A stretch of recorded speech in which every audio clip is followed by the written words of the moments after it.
Hi, welcome back to Sunitha's ladies corner. ఈరోజు అయితే మీకు 3 piece combo set black beads తీసుకొచ్చానండి.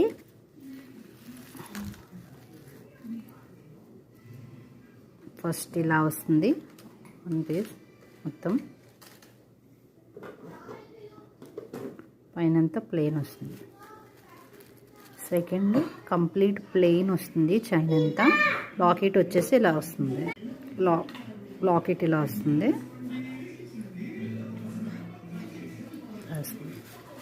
థర్డ్ వచ్చేసి ఇలా వస్తుంది, చైన్ లాకెట్ నెక్ దగ్గర ఇలా వస్తుంది. బ్యాక్ అంతా బ్లాక్ బీడ్ ఇలా వస్తుంది. మొత్తం త్రీ పీస్ కోంబో సెట్ అండి. ఆఫర్ ప్రైస్ 199 ఫ్రీ షిప్పింగ్ అండి. ఈ 199 ఫ్రీ షిప్పింగ్. చూసినారా డీటెయిల్గా 3 పీసెస్